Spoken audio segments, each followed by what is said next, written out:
तो फाइनली आज मेरे पास होंडा सिटी हाइब्रिड आ चुकी है और अच्छी बात पता है क्या है, इसकी प्राइसिंग अनाउंस होने के बाद हमें चलाने को मिल रही है, जिससे कि क्लियर ओपिनियन मैं आपको दे पाऊंगा कि हमें ये लेनी चाहिए या फिर नहीं लेनी चाहिए।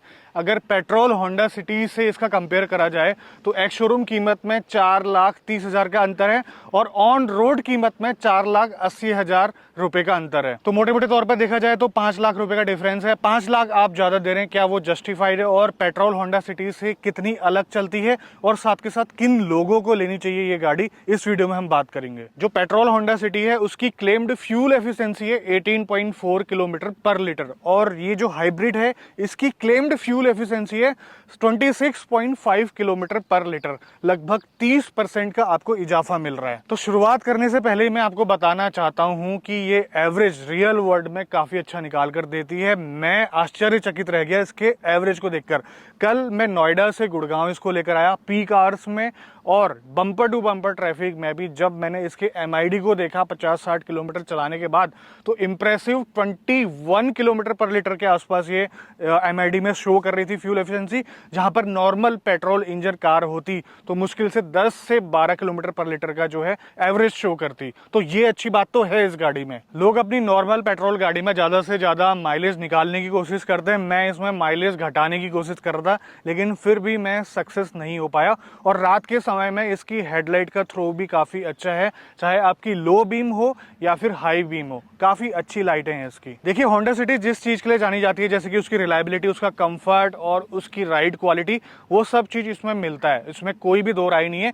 इन चीजों के ऊपर कम बात करेंगे, हम बात करेंगे ज्यादातर हाइब्रिड के ऊपर। तो सबसे पहले मैं आपको बताता हूँ ऑन रोड 4,80,000 या फिर कई सिटीज में 4,90,000 का जो डिफरेंस आता है इसमें पेट्रोल के कंपैरिजन में, उसमें आपको एक्स्ट्रा क्या क्या मिल रहा है। इसमें आपको मिलता है कैमरा बेस्ड एडास सिस्टम, जो कि आपको पेट्रोल होंडा सिटी में नहीं मिलता है, और साथ के साथ 253 न्यूटन मीटर का टॉर्क, जो कि अगर आप पेट्रोल होंडा सिटी से कंपेयर करें तो उसका है मात्र 145 न्यूटन मीटर। और साथ के साथ इसमें चारों डिस्क ब्रेक मिलते हैं और आप देख सकते हैं इंस्ट्रूमेंट क्लस्टर में ये 7 इंच की जो TFT स्क्रीन है वो आपको मिलती है। और साथ के साथ 30% ज्यादा आपको फ्यूल एफिशिएंसी मिलती है। उसको कैसे भूल सकते हैं? अब बात यहां पर ये आती है कि 4,80,000 ऑन रोड अगर आप पे कर रहे हैं ज्यादा, तो आपको और कुछ चीजें भी मिलनी चाहिए थी, जैसे कि फ्रंट सीट जो इसकी है वो पावर एडजस्टेबल होनी चाहिए थी।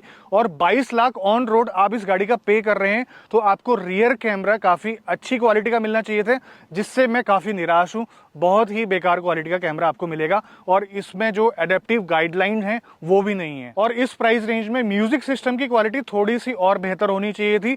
360 डिग्री कैमरा इस प्राइस रेंज में मिलना चाहिए था। और वेंटिलेटेड सीट्स को हम लोग कैसे भूल सकते हैं भाई साहब, इतनी गर्मी पड़ रही है, उसकी काफी जरूरत है। हालांकि इस गाड़ी का एसी बहुत अच्छा काम करता है इतनी भीषण गर्मी में भी। खड़ी गाड़ी में भी अच्छी कूलिंग आपको मिलती है इस गाड़ी के अंदर। तो चलिए मैं आपको ना इसका इंजन बे दिखा देता हूँ। इंजन बे आप देखेंगे काफी भरा भरा सा है और यहाँ पर इंसुलेशन प्रॉपर आपको मिलती है। इसमें जो इलेक्ट्रिक मोटर है उसकी आउटपुट मैं आपको बता देता हूँ, 107 bhp और 253 न्यूटन मीटर का टॉर्क प्रोड्यूस करती है। जो इसका इंजन है 97 यानी कि 97 bhp प्रोड्यूस करता है, 127 न्यूटन मीटर का टॉर्क जो है वो प्रोड्यूस करता है। आपको जो पीक टॉर्क मिलता है 253 न्यूटन मीटर मिलता है, जो कि पेट्रोल से कहीं ज्यादा है। और आप यहाँ पर जैसे देख पा रहे हैं इसका इंजन बे पूरा भरा हुआ है, बिल्कुल भी जगह नहीं है यहाँ पर। अगर हम कंपैरिजन करें इसका पेट्रोल होंडा सिटी से, उसमें काफी स्पेस खाली खाली रहता है। बोनेट का वेट भी जो है अच्छा खासा है। देखो होंडा सिटी है तो एक चीज में आपको तो कॉम्प्रोमाइज करना ही पड़ेगा, चाहे वो पेट्रोल हो या फिर हाइब्रिड है, वो है ग्राउंड क्लियरेंस। और हाइब्रिड होंडा सिटी में एक और कॉम्प्रोमाइज आपको करना पड़ता है, आइए दिखाता हूं। दूसरा सबसे बड़ा कॉम्प्रोमाइज है वो है इसका बूट स्पेस, जो कि पेट्रोल होंडा सिटी के कंपैरिजन में आपको बहुत कम मिलता है। आप यहाँ पर देख सकते हैं, आप अपने 2 बड़े बैग और 1-2 छोटे बैग ही यहाँ पर रख सकते हैं। और अगर आप इसको उठाते हैं, आप यहाँ पर देखेंगे कि स्पेस सेवर टायर आपको यहाँ पर देखने को मिलेगा और इधर थोड़ा बहुत सामान आप रख सकते हैं। अगर मैं इसको नीचे करूं तो यहाँ पर देखेंगे कि लोडिंग लिप जो है इसकी ना के बराबर है। तो चलिए अब इस हाइब्रिड होंडा सिटी को चलाकर देखते हैं हाइब्रिड में कैसी चलती है ये, कैसी इसकी परफॉर्मेंस है। और इसका वेट काफ़ी बढ़ चुका है पेट्रोल के कंपैरिजन में। इसकी राइड क्वालिटी कैसी है, हैंडलिंग में कुछ फर्क पड़ा नहीं पड़ा, वो भी देखने की कोशिश करते हैं, आइए। पेट्रोल होंडा सिटी के कंपैरिजन में एक चीज़ और एक्स्ट्रा मिलती है, इसमें इलेक्ट्रॉनिक पार्किंग ब्रेक। और 1-2 चीज़ें और बताना चाहता हूँ, ये पैडल शिफ्टर नहीं है, इससे आप रीजनरेटिव ब्रेकिंग को कम या ज़्यादा उसका लेवल कर सकते हैं। और एक और चीज़, यहाँ पर डी के बाद बी मोड दिखाई देगा। बी मोड का काम है इंजन ब्रेकिंग प्रोवाइड करना। जब आप डाउन हिल में होते हैं तो अगर आप बी मोड में डाल देते हैं तो आपको रेजिस्टेंस मिलेगा, जिससे कि आपकी गाड़ी जो है ना, आपको ज़्यादा ब्रेक का इस्तेमाल नहीं करना पड़ेगा, जिसकी वजह से। तो अब चलिए इसको चलाते हैं। चलाने से पहले मैं आपको बता देता हूँ कि हाइब्रिड का उद्देश्य क्या होता है। हाइब्रिड का उद्देश्य ये है कि आपकी गाड़ी ज़्यादा से ज़्यादा एफिशिएंसी पे चले बिना परफॉर्मेंस में कॉम्प्रोमाइज करे हुए। तो चलिए सबसे पहले मैं आपको हाइब्रिड टेक्नोलॉजी को सरल शब्दों में समझाने की कोशिश करता हूँ। ये गाड़ी ना ईवी मोड में भी चल सकती है, यानी कि सिर्फ मोटर की हेल्प से भी चल सकती है, जैसे अभी चल रही है। ये दो मोटर इसमें पाई जाती है। एक होती है जनरेटर, जिसका काम होता है बैटरी को चार्ज करना। दूसरे का काम होता है आपके व्हील्स में पावर देना। और जब आपकी बैटरी जो है डिस्चार्ज हो जाती है, तब आपका इंजन अपने आप ऑन हो जाता है। वो क्या करता है, बैटरी को चार्ज करता है और साथ के साथ जो है व्हील को भी पावर दे रहा होता है, लेकिन मोटर के असिस्ट के साथ। उस स्टेज में बैटरी भी चार्ज हो रही है और साथ के साथ आपके व्हील में दोनों की पावर भी जा रही है, इंजन प्लस मोटर की। और ये तब होगा जब आप अपनी गाड़ी को खींचेंगे या फिर आपकी बैटरी का चार्ज खत्म हो जाएगा। अभी देखिए मैं इसको एकदम से खींच रहा हूं तो यहां पर क्या हो रहा है, इंजन भी जोर लगा रहा है, मोटर भी जोर लगा रही है और साथ के साथ बैटरी भी चार्ज हो रही है। और ईवी मोड आपको कब देखने को मिलेगा, जैसे मैंने गाड़ी बिल्कुल धीरे कर दी है और बैटरी अगर मेरी चार्ज हो गई है तो ईवी मोड में अपने आप आ जाएगा। खास करके जब आप सिटी में चला रहे होंगे ना, आपकी ईवी मोड में चलेगी ये गाड़ी। तो ये दो स्टेज मैंने आपको समझा दी है। पहली जिसमें सिर्फ मोटर गाड़ी चला रही है, दूसरी जिसमें इंजन प्लस मोटर मिलकर जो है गाड़ी चला रहे हैं और साथ के साथ बैटरी भी चार्ज हो रही है। कहने का मतलब है यहाँ पर एनर्जी का लॉस नहीं हो रहा है, समझे आप बात को। लेकिन अभी एक तीसरी स्टेज बची हुई है जहां पर सिर्फ और सिर्फ इंजन आपके व्हील्स को पावर देता है। अभी जैसे मैंने गाड़ी को खींचा, यहाँ पर इंजन प्लस जो मोटर है आपके व्हील्स को पावर दे रही है। अब मैं इसको 100 में ले जाकर इसको क्रूज कंट्रोल ऑन कर लेता हूँ। तो इस कंडीशन में क्या होगा, सिर्फ आपका इंजन जो है व्हील्स को पावर देगा, आपकी मोटर से कनेक्शन जो है बिल्कुल हट जाएगा। मतलब कि इंजन की जो पावर है जनरेटर मोटर पे नहीं जाएगी। यहाँ पर सिर्फ इंजन जो है अपनी मतलब मैक्सिमम फ्यूल एफिशिएंसी के साथ चल रहा है। यहाँ पर मोटर से कोई लेना देना नहीं है। मोटर सिर्फ तब काम करेगी, मोटर रेडी है, मोटर तब काम करेगी जब आपको एकदम से एक्सलेट करना हो और पावर चाहिए। ये देखिए यहाँ पर मोटर भी असिस्ट करने लग गई है। तो ये चीज़ें हैं। और एक और चीज़ मैं आपको बताना भूल गया, इसमें टैकोमीटर नहीं मिलता है, मतलब कि आरपीएम मीटर नहीं मिलता है। इसमें ईवी की तरह चार्ज और पावर वाला जो है आपको गेज मिलेगा। जैसे ही मैं इसको खींचता हूँ तो यहाँ पर कितनी पावर जो है जा रही है वो आपको पता चलेगा, जैसे ईवीज में होता है। आपने पेट्रोल व्हीकल तो चलाया होगा और साथ में अगर ईवी चलाई है तो आप फील कर सकते हैं कि अभी गाड़ी जो है ईवी मोड में चल रही है या फिर हाइब्रिड मोड में चल रही है या फिर सिर्फ इंजन में चल रही है। जब इंजन में चलती है तो जब एक स्टडी स्पीड में चलती है, जब ज़्यादा पावर की ज़रूरत नहीं होती है, क्रूज कर रही होती है गाड़ी, तब चलती है। अगर जैसे ही मैं खींच रहा हूँ ना, ईवी वाला पंच भी मिल रहा है और मुझे आरपीएम बढ़ने की आवाज़ भी आ रही है। और सिर्फ जब ईवी मोड में चलती है तब इंजन की आवाज़ बिल्कुल भी नहीं आती है। गाड़ी जो है ना ईवी की तरह उठती है साइलेंटली। और जब तक आप इसमें जो फ्लो मीटर वाला जो ऑप्शन है वो अपने एमआईडी में चालू नहीं करेंगे ना, तब तक आपको पता नहीं चलेगा, क्योंकि इतना सीमलेसली काम करता है।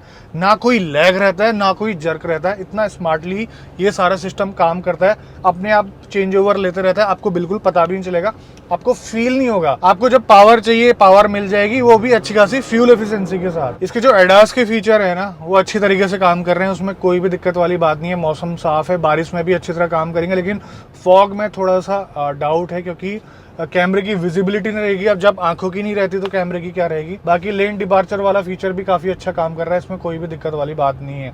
और अब बात करते हैं परफॉर्मेंस कैसी है। जो पेट्रोल होंडा सिटी है ना, उसके कंपैरिजन में आपको अच्छी खासी मिलेगी। मैं 0 to 100 करके देखता हूँ। इसमें 10 सेकेंड है।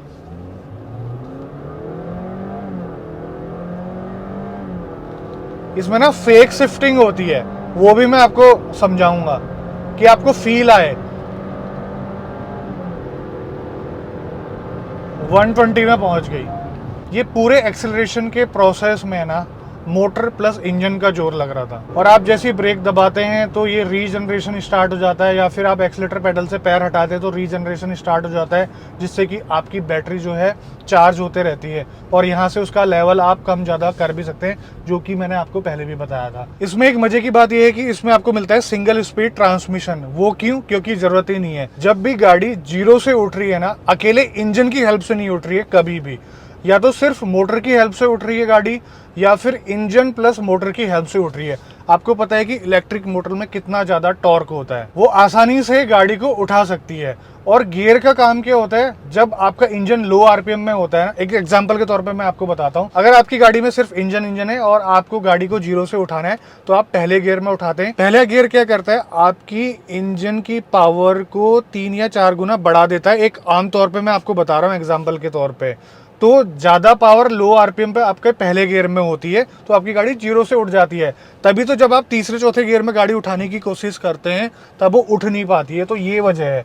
और यहाँ पर क्या सीन है? अकेले इंजन उठा ही नहीं रहा है गाड़ी को, इंजन प्लस मोटर या फिर सिर्फ मोटर आपने अगर ईवी चलाई होगी तो आपको पता है कि कितना भयंकर उसमें टॉर्क होता है। जीरो आरपीएम से ही उसमें पीक टॉर्क मिलता है, तो उसके लिए बहुत आसान बात है गाड़ी को जीरो से पिक करना। तो सेम सिचुएशन यहाँ पर हो रही है।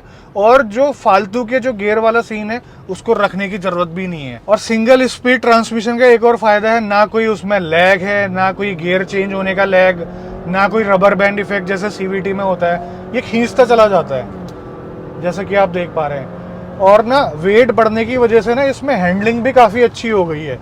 अगर आप पेट्रोल होंडा सिटी चलाएंगे और इसको चलाएंगे ना, आपको हैंडलिंग इम्प्रूव मिलेगी और साथ के साथ जो स्टीयरिंग रिस्पॉन्स है ना, वो भी काफ़ी अच्छा मिलेगा। यानी कि फन टू ड्राइव है गाड़ी। 0 to 100 10 सेकंड में ये कर लेती है। तो कहने का मतलब है 4,80,000 ऑन रोड कीमत, बढ़ी हुई कीमत में आपको एक अच्छी ड्राइवेबिलिटी और अच्छी पावर और साथ के साथ अच्छी हैंडलिंग भी मिल रही है। पेट्रोल से ये 4,80,000 ऑन रोड ज्यादा है। तो इतनी सारी चीजें आपको जो है एज अ बेनिफिट इसमें मिल रही है इस गाड़ी में। अगर मैं अपनी बात करूं, मुझे गाड़ी चलाने में बहुत मजा आ रहा है। सारी चीजों का कॉम्बिनेशन है इसमें, power, performance plus economy plus handling. जब आप इसे खींच रहे हैं ना, तब ये थोड़ा सा ज्यादा शोर कर रही है, तब आपके केबिन के अंदर अच्छी खासी इंजन की साउंड आएगी। प्लस ईवी जैसा जो है जर्क वो भी मिलेगा, जो कि नॉर्मल पेट्रोल इंजन में जो है ना, जो पुश बैक है वो मिलता नहीं है इतना ज़्यादा। वो आपको देखने को मिलेगा इसमें। बट मज़ेदार यार, हैंडलिंग भी अच्छी है, जो कि होंडा सिटी की हमेशा से रही है। और पेट्रोल वाली से ना थोड़ा सा इम्प्रूव मैं कहूँगा इसमें हैंडलिंग वगैरह। और राइड क्वालिटी भी काफ़ी अच्छी है, वजन बढ़ने के बावजूद भी सस्पेंशन वगैरह अच्छी तरीके से ट्यून करे गए हैं। तो राइड क्वालिटी और हैंडलिंग का जो बैलेंस है काफ़ी अच्छा है। ये हाइब्रिड टेक्नोलॉजी नो डाउट बहुत ही ज़बरदस्त है और बड़े प्यार से काम कर रही है। गाड़ी को चलाने में भी मज़ा आ रहा है, आपको पता भी नहीं चल रहा है कि कब वो स्विच हो रहा है। अब बात यहाँ पर ये आती है कि 5 लाख रुपए मोटे मोटे तौर पे आप एक्स्ट्रा देंगे, उसको आप कैसे रिकवर कर पाएंगे।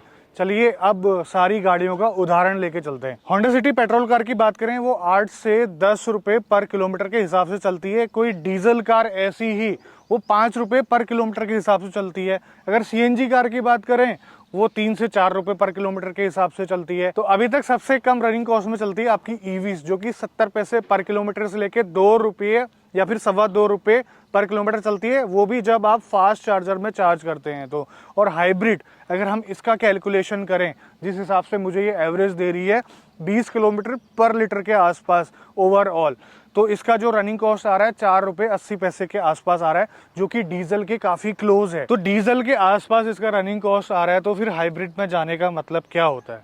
अब मैं आपको बताता हूँ। हर चीज में रिस्ट्रिक्शन है। अगर आप पेट्रोल गाड़ी लेते हैं तो उसमें रनिंग कॉस्ट का रिस्ट्रिक्शन है, काफ़ी आपको जेब में भारी पड़ती है।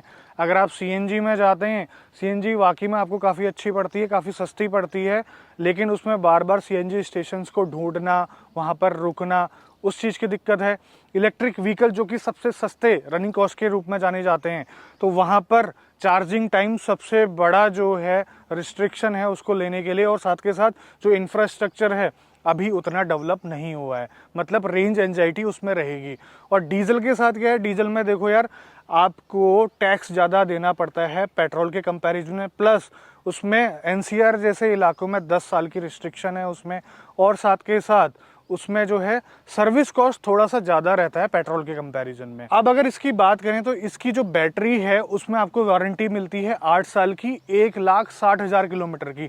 अगर इसी हिसाब से कैलकुलेट करें 1,60,000 किलोमीटर जब आप इसको चला लेंगे 8 साल से पहले या फिर 8 साल तक, तब तक ये आपके ना लगभग 48,000 किलोमीटर तक के पैसे बचा चुकी होगी अगर देखा जाए, क्योंकि ये पेट्रोल के कंपैरिजन में 30% ज़्यादा सेविंग करती है। तो अभी के कैलकुलेशन के हिसाब से, अभी के पेट्रोल के रेट के हिसाब से 48,000 किलोमीटर का आप जो है लगभग कॉस्ट कैलकुलेशन करेंगे तो 3,90,000 का जो फ्यूल है आप सेव करेंगे। और दूसरी अच्छी चीज़ ये है कि इसमें कोई लफड़ेबाजी नहीं है, अपना फ्यूल भराओ, खुद गाड़ी अपने आप को चार्ज करती है, खुद जो है मैनेज करके जो है फ्यूल एफिशिएंसी निकालती है।